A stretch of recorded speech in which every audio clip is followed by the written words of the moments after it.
Science can't explain everything.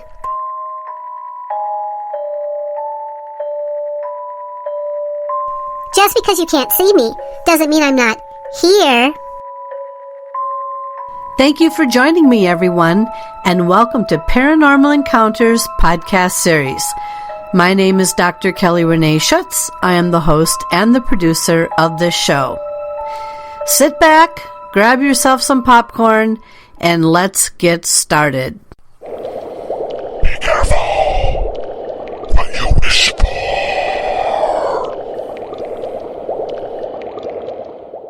Yes, indeed. Let's get started here.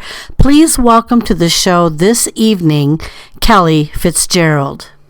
Whether you're listening at home, at work, or anywhere, thanks for making Para-X part of your day.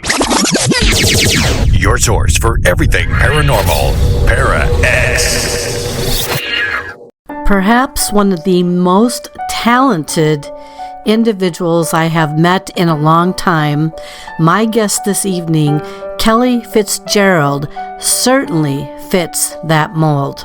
Have you ever met someone in life and wondered to yourself, wow, that person seems to know how to read me like a book without me ever saying a word? These are the mysteries that we wonder about. There are many of us in this world who are actually quite gifted. So much so that it scares other people. And when you wonder about why someone would be so scared to get to know you just because you might be a little bit more knowing than most people, then you wonder why or what it is that makes that situation feel so unsettling. My guest this evening, and of course myself, can perhaps relate to the one factor that we lived with most of our young life. People saying to us, "You scare me." Now think about that for just a moment as I tell you a little bit about my guest this evening, Kellie Fitzgerald. Kellie is a lifelong intuitive. She has always had abilities and gifts which at times didn't necessarily make her fit in with just anyone, anywhere. She was able to see, hear, and know things about other people that basically left her even wondering herself how she was able to turn on, but somehow not necessarily turn off, the very gifts and abilities that made her. Kellie learned to embrace the things about her that made her be a bit different than the normal crowd. For many years, she has been using her gifts to help others get information that they need in order to either move forward with their lives, understand their lives, maybe perhaps even connect with the deceased loved one. But regardless, she is able to use her abilities spectacularly and to the best of her ability. She would call herself perhaps more than an intuitive. I would call her a psychic medium with strong intuition and one where her readings and healings have helped many throughout life. We have a lot to learn about her this evening, so sit back and grab a book. But I have a feeling you're not going to be opening that book to just any one page, because the page that you're going to read about and see this evening is my special guest, Kellie Fitzgerald.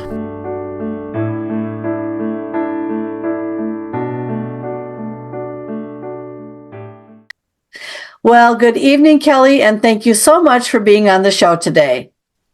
Thank you so much for having me. It's very excited to have you. Kellie and I have we have a lot in common. She's got a little bit more under her belt than I do, but this is going to be an interesting talk because we're actually going to kind of delve into some of the what are you thinking or what do you think this is during our conversation tonight. Plus, we're going to talk a little bit about maybe skinwalker activity that she's been experiencing for quite a while. I think you'll find that to be very fascinating.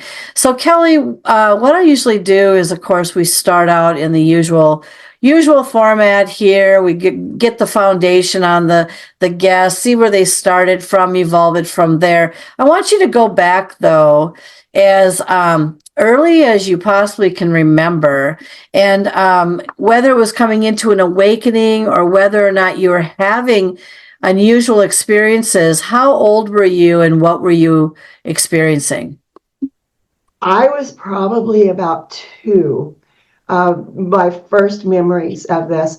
And this was my family. They put the baby in the room that was haunted. So I remember a man just like having horrible breathing trouble. And I don't know if it was his cat, but the cat always came with him. And it was an orange cat that was in spirit form. So those were my first memories. And I just thought it was terribly fascinating. It was no different to me interacting with a ghost cat and a ghost person than it was anybody else. I thought everyone could see them. That was an orange cat. Today I have a white cat. But yeah, and that cat, the funny thing is that cat stayed with me most of my life. It sort of followed me. And my friends that have known me forever will tell you, I had the same cat for like 40 years because the cat would cross, he would pass, and then within a short period of time, a kitten would be born, and here would be the same cat with the same markings and the same scars from injuries, and it was just bizarre. But it's been my life. It's been my whole life. That's interesting. The cat that you're referring to, especially with the aspect that when another kitty would be born, it would have the same markings. That in and of itself is a little bit, I'm not going to use the word creepy. That's not really, I'm going with it. But, you hear these reincarnation cases all the time, and you've got people having scars and markings and stuff like that in different places that represent different things that might have happened to them in the past. I don't know. Not to get off track for a moment, but I am curious since you brought it up. Do you believe in reincarnation, or do you believe that the energy is somehow transforming itself continuously in that respect? What do you think? I absolutely believe in reincarnation because I do recall previous lives that I've lived. I do think animals can reincarnate as well. Honestly, what I've been taught from some of my studies from very high-thinking spiritual people is that animals have more advanced souls. So the only reason they would come back is to teach you or to be supportive to you. So I've always kind of treasured that because, if that's true, this cat just wanted to take care of me. So it would keep coming back. Okay. Let's jump back to your parents for a moment, or those that may have been taking care of you. Yes, it always seems like the baby ends up in the haunted room. Yes, I know. Yes, I know. It's classic. But were your parents on board with things that were happening to you? Did they also have the types of gifts you did? Did they believe in this stuff or not? What was that upbringing like with them? Well, I never knew my father, so there's that.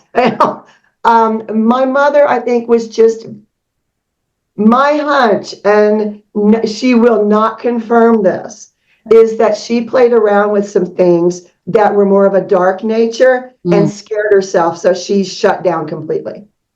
My grandmother was more, okay, all right, I believe you. Okay, she was just like, whatever. She didn't want to encourage it, Right. but she was not saying you didn't see that. She was very, okay, if you say so. So I didn't have that support system. And when I've spoken with other people who have these gifts, that's kind of common, where sometimes people have tried to shut down that person in the family who could see things. I know I got bullied a lot for it. By family members. So by the time I got to school, I was like, go ahead, bully me. Because I would tell people things that I could see, and I would just get bullied for it. So I just kind of, okay, I can't tell you, and that's the more I tried to be quiet, Yep. the more it was like, nope, right in your face. You have to do this. You have to do this. You have to do this. So I started seeking out either a school counselor or a teacher that liked me a lot, and I would kind of confide in them. And through that, I had one teacher, a drama teacher, believe it or not, and she put me in touch with my first spiritual teachers. And it was very hush hush, secret, because my mother couldn't know, my family couldn't know anything about it. So I think today she probably would have lost her job. Mm-hmm. But back then, she was critical in how I saw myself, because I felt I was the odd man out. Mm-hmm. I was the weirdo. I was like, nobody liked me. And it was just, people were scared of me. People were afraid of me. I'm not going to talk to you because you'll tell me what I'm thinking. Yeah, I probably will, actually. But those kinds of things were sort of my foundation for being an adult. And if you think about it now, looking back, it's like, why didn't someone help me? Why didn't someone say, here, let's do this? But except for that teacher, who wasn't until high school, I had a horrible time. Well, I can add to that a little bit, just to kind of, I don't know, you don't have to reveal this. I graduated in 1980, but my experiences were in and out and ongoing, and passed off as anxiety from the early age of probably 5 all the way up until the age of 18, to the point where I ended up going to a psychologist. I needed one because I went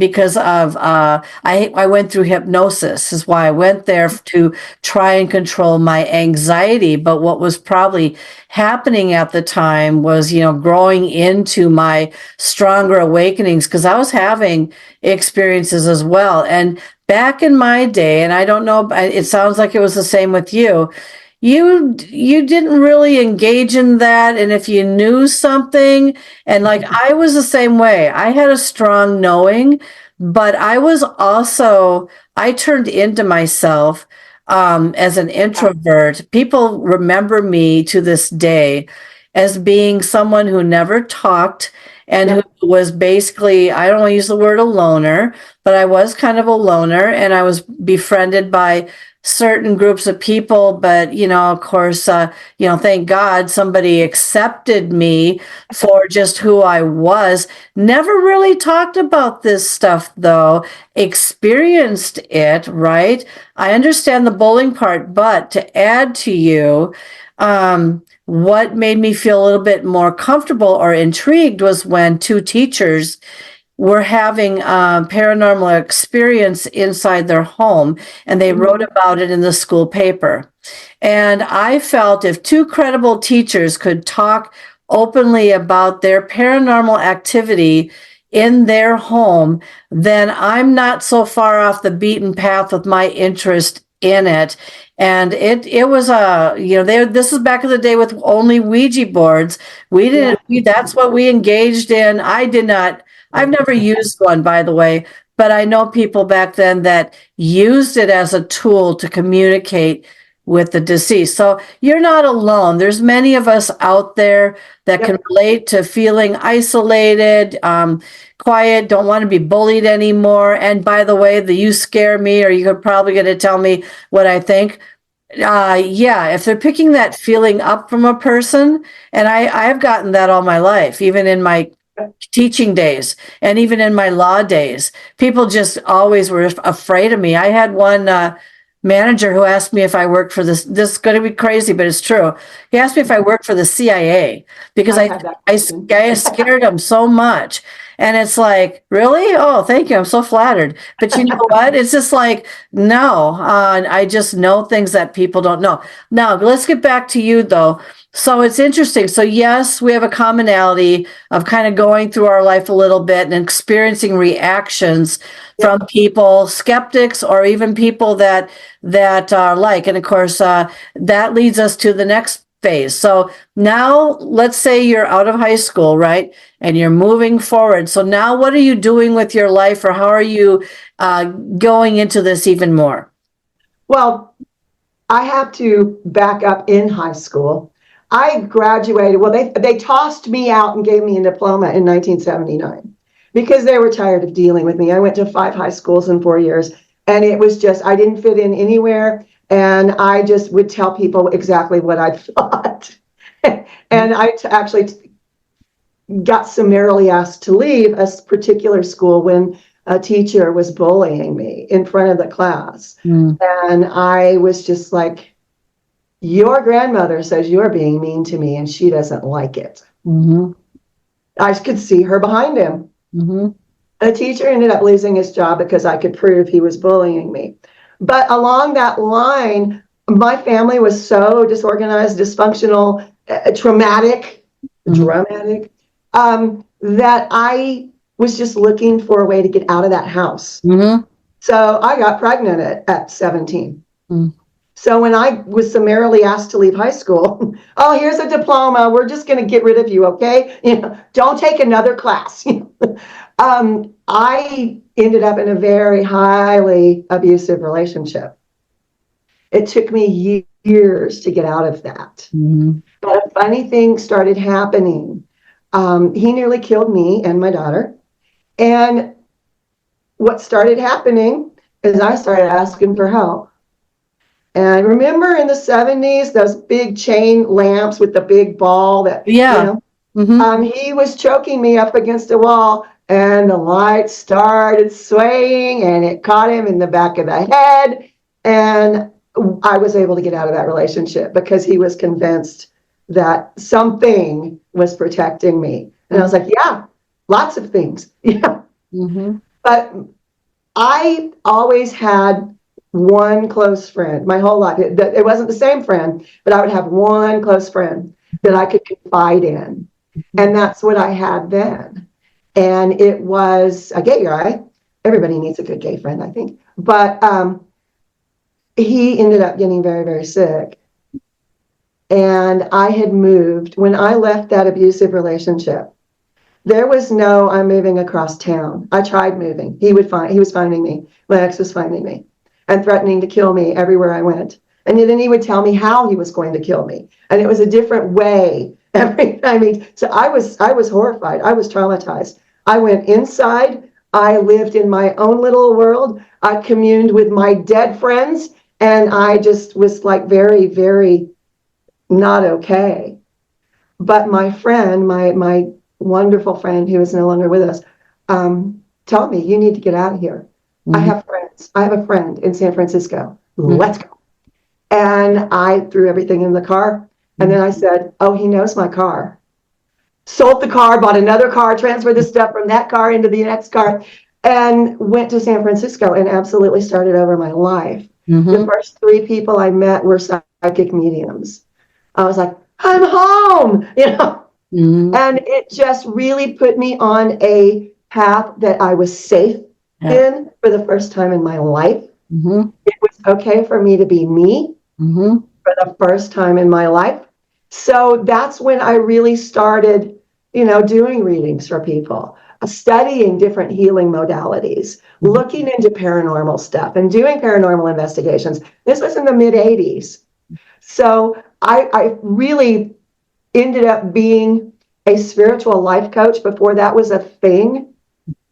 People would just randomly come to me. I couldn't walk down the street in my neighborhood without people saying, you can help me. Here, let's talk. Strangers would tell me their entire life story, and I was like, I'm home. I belong here. And that was the start, really. It was like I was born again in 1985 in San Francisco. So it was just, in 86, I found my voice. Well, and I can attest to the fact that, let's see, it was somewhere in the 80s that I started reaching out to psychics. One in particular was actually quite good. She was the one who, let's see, the 80s, mid 80s for me. And I held on to her for quite a while, but she was the one who also told me that my mind was very powerful and very strong, and to be very careful how that if I got angry, be very careful how I thought of things because things would manifest. And I just didn't understand her at first. I thought, what are you talking about? I got a powerful mind. Oh, I should be able to make things move. Well, I'm chewing on my words to this day because, yes, actually, I can make things move. And yes, some very bad things happened. And I got angry back then, and she was not wrong. And I don't even think, I'm not sure she's still alive to this day. But if she were, I would tell her how she took me to a place in my life.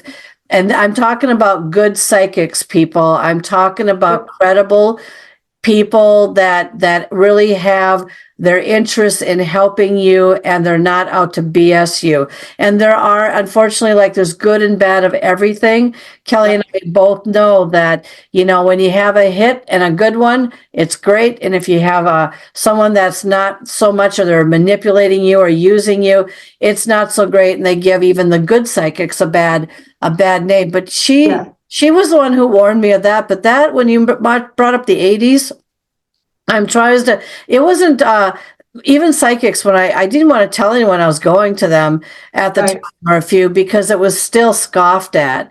But in some of them, especially this one, was really great and stuff like that. So now you're finding peace, a little bit peace. You've got some of your people around you. You're feeling a little bit more accepted. You're feeling a little more understood.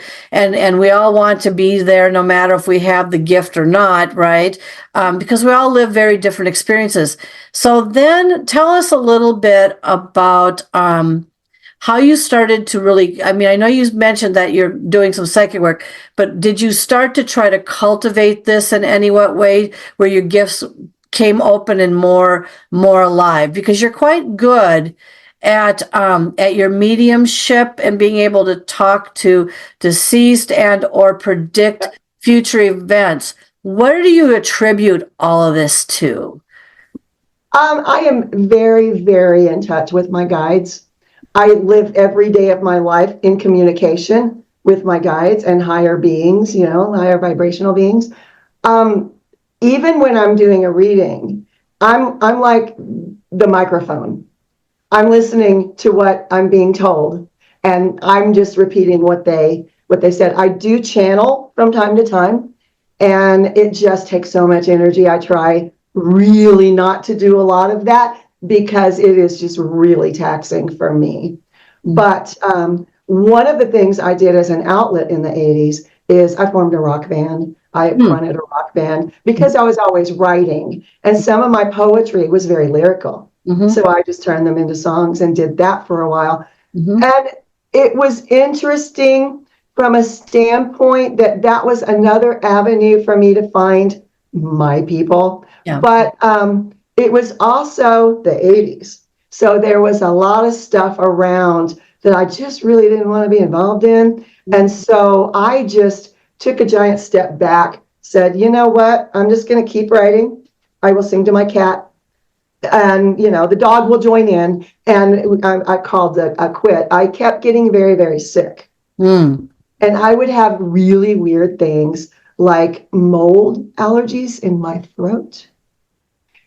Weird things, and I was getting diagnosed with autoimmune stuff that was just 1% of the people in the world have this issue, and you've got it. So I did some really deep soul searching. And even though it was fun jumping around on stage like an idiot, I had to stop. And a lot of that stuff calmed right down. It was just amazing. It was like so anti to who I was that my body was like, nope. So I started doing more paranormal investigating at that point. It was just felt like something I needed to do. It was brand new at that time. I know people have always investigated paranormal things, but in the 80s, there weren't like TV shows doing that kind of stuff. No. So to me, it was kind of edgy, and my 20-something-year-old person liked that. So I started doing that, and I realized I had a real big talent for finding paranormal things, and even places that people didn't realize were haunted. I'd drive down the street going, whoa, whoa, whoa, whoa, whoa, who was that in the window? And it was just, it's in my blood now. Mhm. Like I could stop now if I had to. So you brought up a couple of things that I started noting in myself. Trauma. Trauma is one of the things that I have had in various forms. You don't have to have, really intense trauma to have trauma. It Right. just depends on what it is and how your system or how your brain reacts to it. And I started making a connection about even myself being a beacon or having more of a light glow around myself or whatever as to why these things were approaching me. And you brought it up earlier. And once you kind of think, I'm going to step back from this or whatever, then they come at you even more. So you can't win no matter what way it is. So I just accept the fact that I'm going to have something approach me.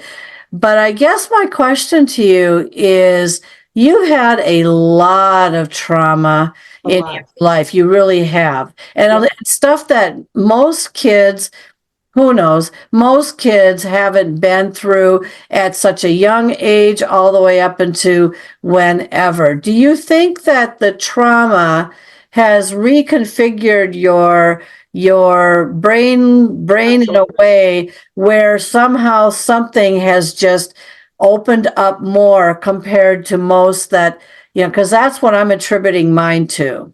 Yeah, absolutely. And I've also lost a number of people that were very, very important in my life. And there for a while, there were like 7 deaths in my immediate circle in 1 year. Yeah. My brother, my best friend, it just goes on and on and on. And I think that has a lot to do with it as well.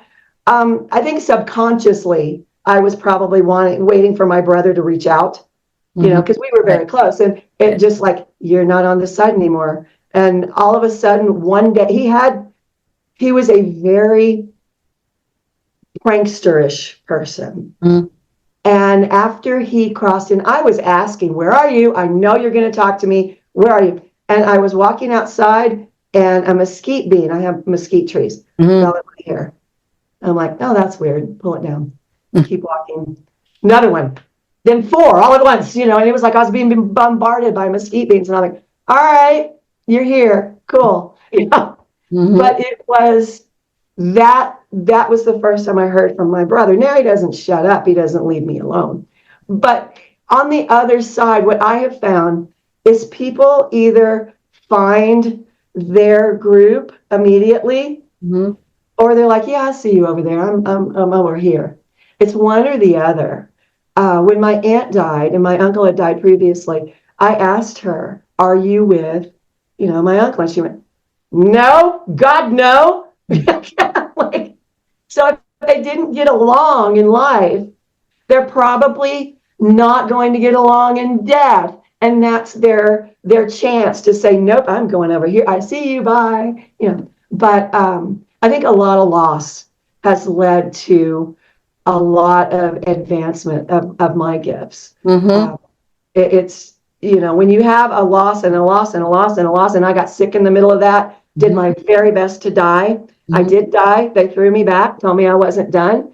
I'm like, thanks a lot. That also intensified.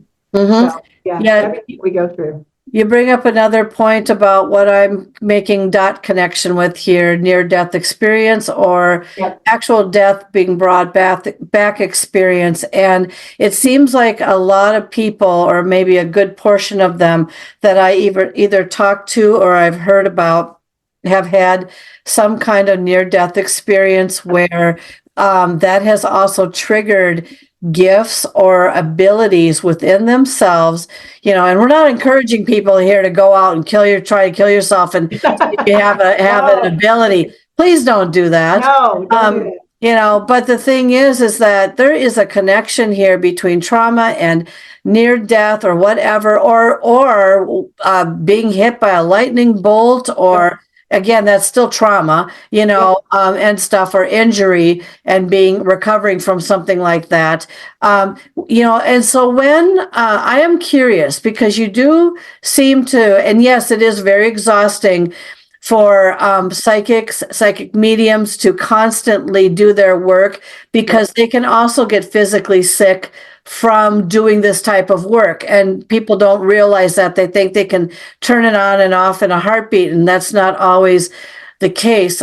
So Kellie, when you were starting to get good at or better at channeling, or having people come to you to tell their, deceased, come to you to tell their story, or to want to reach out, or whatever, what was your most startling revelation about that? Because, all of a sudden you're probably thinking to yourself, holy cow, and yet you're right on it. Do you remember one of your most startling moments of having someone trying to communicate with you, and you're like, you kind of amazed yourself? Any of those come to mind? I have had, where I live, this land, well, I'm in the middle of nowhere for a reason. But this land was very, very occupied spirit-wise. And I would have, when I moved here, I would sit in the middle of my property. There was no house here. There was no nothing here. And I knew I was very, very sick. And my doctors told me I was dying. I was going to die. And this 1980s-ish male spirit like popped up in front of me and said, I'm here. Why am I still here? I'm like, yeah, Yeah, I know. Hello. Hi, how are you? What's your name? Nice to meet you. None of that. Why am I still here? And that was when it occurred to me that I had the ability to open the door and let people cross through. And that's what I did. And I knew how to do it. Nobody ever taught me that. I just, how do I do? Okay, this is what I'm going to do. And that was the first of many. And when I started doing that, I was like, holy cow, where did that come from? It was just almost frightening. I almost scared myself because it's like, okay, I can do this now. Cool. What other miraculous things can I do now? But that was relatively recently. I've been here 20 years now. Yeah, and the land she lives on is somewhere in, I'm not going to have you disclose where, somewhere, is it in Arizona? Yeah. Yeah, and the land there's a lot of land there that's very, very occupied. But I was going to ask you a question about that gentleman that popped up in front of you, not to sidetrack you, but I've been getting reports lately from various individuals who live in various places of actually talking with deceased individuals, or being seen in what looks like the flesh, real human being spirit. Right. Have you ever, to the best of your knowledge, have you ever had a conversation with somebody who looks like you and me, right, in the physical flesh, that really was not here at all? And and tell us a little bit about that, because that is just, how many of us have talked to dead people and we don't even know it? Yeah. Well, I think more than we think, really. I was at a flea market for plants. And I'm like a plant aficionado. I cannot get enough plants. And I'm talking to this woman, and she says, where are you going to plant this? And then we're talking, and she said, well, that won't work, but this will work. Kind of looks like this. And had a whole conversation with this woman about plants. I turned around. I went back to ask her another question. She was gone. Yeah. And this woman that was next to me the whole time, I said, where did that woman go? And she said, what woman? You were talking to yourself. I thought you were crazy. No, I'm like, oh, all right. But she was completely accurate in her plant choices for me. They're still thriving. And it's just, I had another experience like that in Hawaii one time. And I've just had, even in the grocery store, I've had one of those experiences. It's just, I was a liaison between nursing homes and their people that had people in the nursing home. And I would go back and forth with them, and I knew this patient had died. I'd gone to his funeral. I knew he was no longer on this side. I'm in a grocery store shopping, and there he is. I'm like, we're not having this conversation because people are going to see me and you're not there. And, so it does happen. I think it happens to people more than they realize. Well, and I know that I've had situations, and I know that even not even necessarily nice, or no, let's say, I'm going to rephrase that. Even in situations where something is under possession and or something, I'm not going to use the word demonic, but something evil has taken over their soul. And I've just in the last couple of years, especially a situation with a coworker that had this experience, and then the person disappeared. And I talk about this black-eyed kid periodically, but also the other black-eyed kid that seemed to be under possession, which I recognized after the fact was from the carnival. But in the situation I was in, this was not a likely situation. It was very bizarre. And so anyway, but yes, there are times when we have to do a double take. And yes, you start talking to something and they're like the crazy person that's talking to themselves. Well, maybe next time you should wonder if the crazy person is actually talking to something that they actually can see, Right. Very interesting, though. Yeah. So, and do you shut things off? Do you say, like, do you pull down the sign that says, I'm closed for today. I just want to have my day. Don't come and bother me. And do they still tap on your window? What happens with you? I do try to take a day off. I have some really wonderful, they were very, very close to me, and now they are on the other side, people who do not care if I say, I'm not doing this today. And I will have somebody in my ear, hi. I'm like, I'm here. I'm like, go away. Yeah, go away. Yeah, but it does happen. Sometimes, and this is not really off topic, but kind of switching gears. Sometimes after a paranormal investigation is complete, they're telling me to talk about this. I'm not sure why. It is very, very easy to have what I call hitchhikers go home with you. Yes. And it doesn't matter if you say nobody's coming home with me. It doesn't matter if you say I'm closed. They're going to try. So one thing that I've learned to do, even on a daily basis, I do this whether I'm working or not, is I surround myself in protection. I surround myself in a pink bubble that nothing can infiltrate. And I just do that as a daily basis, because when you do so many paranormal investigations, when you do so many readings, I have one client, her deceased mother-in-law will come and check in with me when I haven't done a reading for her in a month. So you have to do something to protect yourself. And I found wrapping myself in protection works really well. And I still make an announcement at the end of every investigation. You are not allowed to leave. You are not allowed to come home with me. That is so important. Yeah, I agree with you. I've haunted like 3 homes or something that's come back with me, or I've said the same thing. You need to stay here. Don't come back. I've had 16 attachments. I don't know how somebody can see 16 attachments on my body that were removed a few years ago. And I had a crazy experience in bed when they were being removed, and levitating, opening up the mouth, vomiting a lot of air, which I was vomiting them out. And this was done remotely, by the way, from someone in San Diego. And I could go on for days about what might be on me. But, I'm going to ask that question because this is really, this confuses people. I've heard that some of the Hollywood figures, or, people that are very, very popular, that sometimes they can have as many as 90 plus attachments all over them or whatever. How are you able to determine that? Because I can't feel that stuff. And I'm said, you have 16 of them on you and I'm going to remove them all. And I said, would you leave one, please? I said, the one where I win at gambling when I go to the casinos.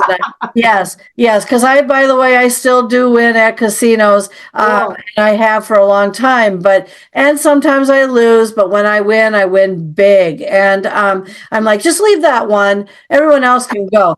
But I'm going to ask you that question. I can't feel them. I can't tell that I've got them on me. How are you guys with your abilities like this? How can you determine that?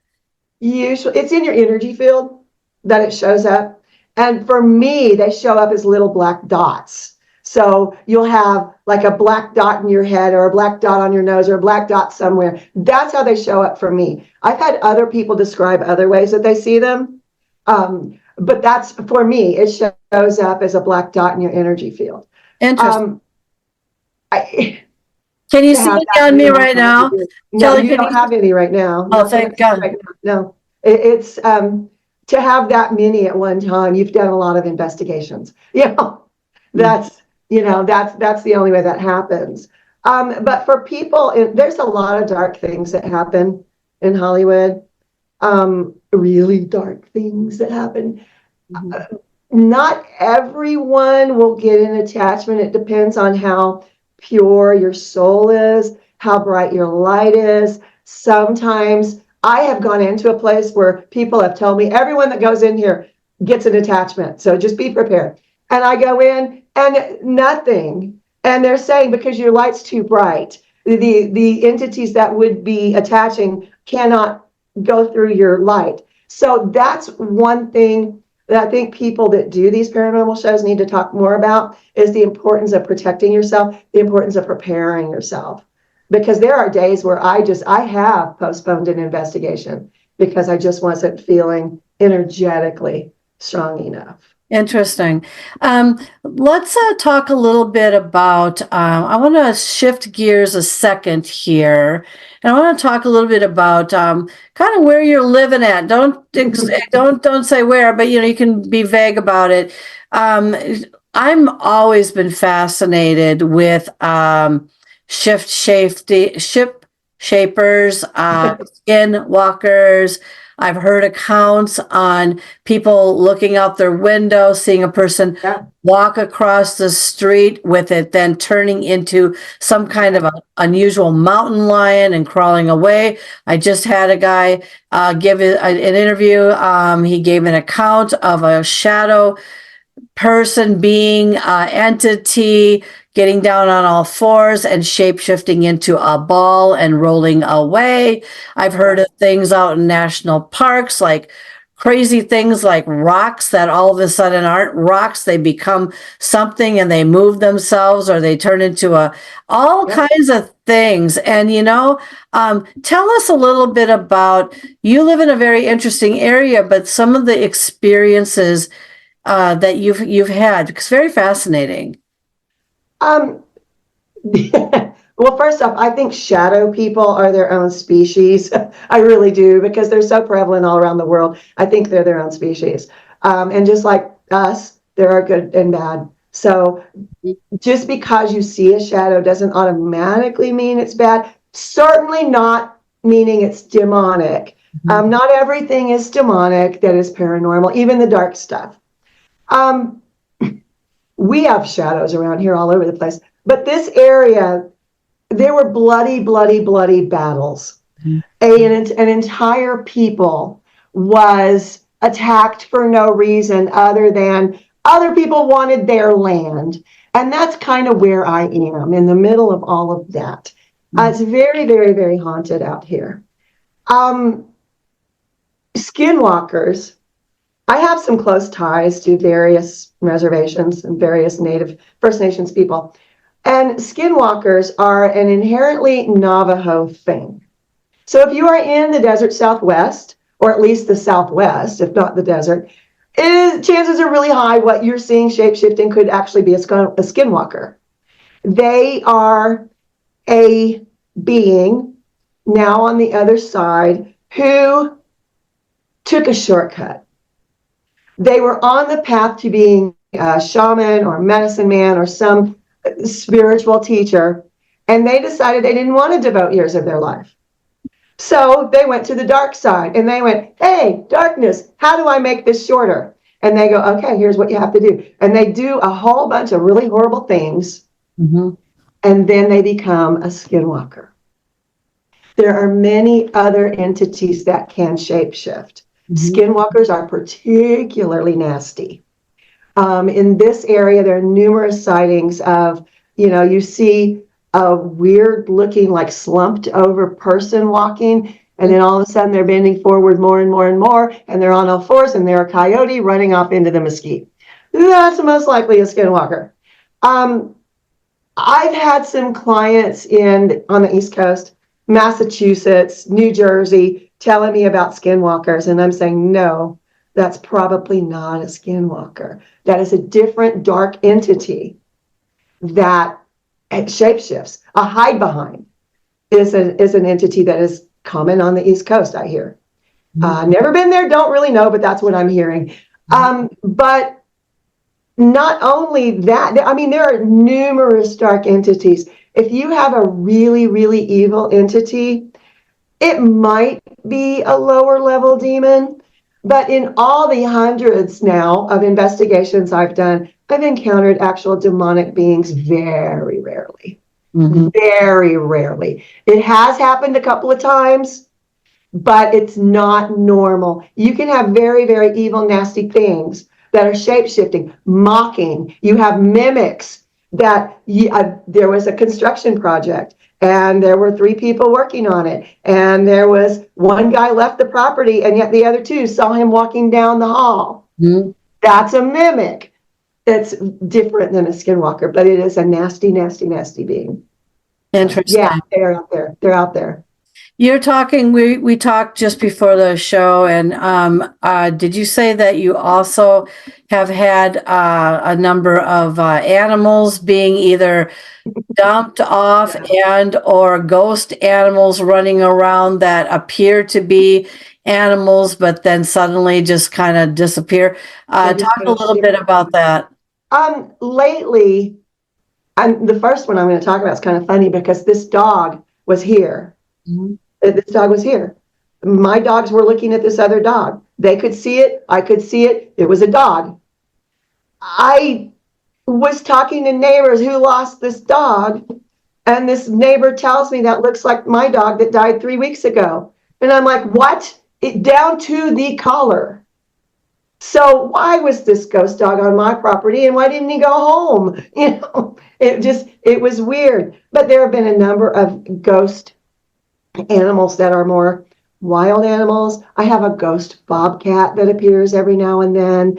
One dog was dropped off here with a harness on. Somebody dumped this dog with a harness on. And when I think about all the things that harness could get hung up on, it breaks my heart. But anyway, he just appeared and I'm like, who are you? Where did you come from? And then 3 different people were trying to claim the same dog. And fortunately, I had them all come out one at a time, not all together. And when the dog's owner came out, that was the last one, because I did that purposely. I knew she was the dog's owner. That dog lit up like a Christmas tree and it was running and spinning and, you know, but why would people try to claim an animal that was not theirs? Yeah, that's strange. I mean, I know I would say it's strange. What's the motivation behind that, or why would they do something like that? Doesn't make a lot of sense. Did they really believe that that was their dog, or did they have, here's the other thing that has gone through my head. Please don't tell me you have any kind of form of dog fighting out there where they would. We did a while back. I don't think we do anymore. Yeah. But this was obviously a trained hunting dog. And my feeling is these other 2 men wanted another hunting dog. He was obviously very well trained. You know? But it was weird. It was very, very, very strange. And probably had no response to them, did it? Kind of like. No, not at all. It ran behind me with the second guy. Yeah. You know? It's like, I don't know you, but you look safer than he does. Yeah, exactly. Yeah, exactly. You know, I can add to that just a little bit for those of you that might be a bit skeptical. When my brother's family dog passed away, it actually appeared, and it appeared to my how old was she? 3, 4, 5 years old. It appeared to my niece while she was sitting in the bathroom doing her business, and then all of a sudden the dog that had passed away the day or so before peeked around the corner and looked at her in in the bathroom, and she saw the dog, and she kept saying, "Come here, come here, come here," and all that kind of thing. And my brother had heard her say that and was wondering what on earth is she saying, or what is going on here. Now, keep in mind, young kids are very how do I use the word psychic, but visual as well. And so, so the dog came in, did not go to her, stayed in the doorway, gave her kind of a whatever, turned around, and then as it walked away, just simply disappeared and vanished into air. And so that was my first real account of hearing about, and I've heard reports of animals doing their same routines. Oh, yeah. Running around the house. Something's going on where it acts like the dog is there, nudging hands when people are sleeping and crawling into bed with them.